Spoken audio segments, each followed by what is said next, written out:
ये एक लड़की की कहानी है जिससे हर कोई मोहब्बत करता था, लेकिन सवाल ये था कि उससे शादी कौन करेगा।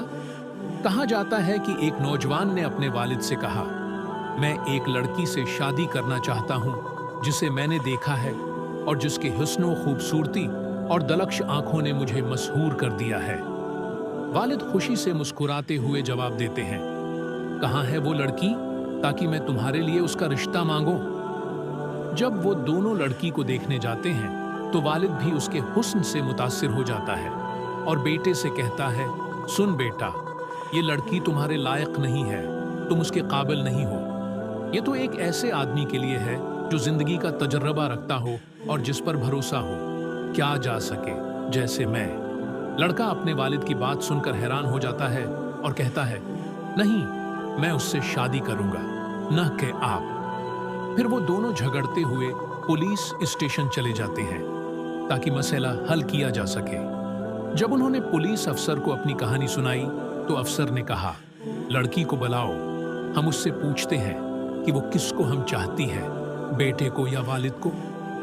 जब अफसर ने लड़की को देखा और उसके हुस्न से मुतासिर हुआ तो उसने कहा, ये तुम दोनों के लिए मुनासिब नहीं, ये तो मेरे जैसे किसी अहम शख्स के लिए है।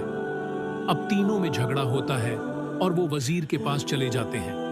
वजीर लड़की को देखते ही कहता है, ये लड़की तो सिर्फ वजीरों के लायक है जैसे मैं हूं। इसी तरह उनमें झगड़ा होता रहा और मामला अमीर शहर तक पहुंच गया। जब अमीर ने लड़की को देखा तो उसने कहा, ये मसला मैं हल करता हूं, लड़की को लाओ।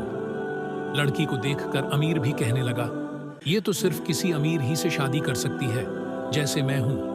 फिर सबने बहस की तो लड़की ने कहा, मेरे पास एक हल है, मैं हर कोई शादी कर सकती हूँ। दौड़ोगी और तुम सब मेरे पीछे दौड़ोगे, जो भी पहले मुझे पकड़ेगा मैं उसी की बन जाऊंगी और उससे शादी करूंगी। लड़की दौड़ी और पांचों यानी नौजवान, वालिद, पुलिस अफसर, वजीर और अमीर सब उसके पीछे दौड़े। अचानक दौड़ते दौड़ते पांचों एक गहरी खाई में जा गिरे।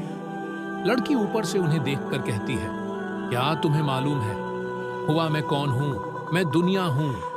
मैं वो हूं जिसके पीछे हर इंसान दौड़ता है और अपनी आखिरत और दीन को भूल जाता है। वो सब मेरी तलाश में लगे रहते हैं, यहां तक कि कब्र में जा गिरते हैं और फिर भी मुझे हासिल नहीं कर पाते।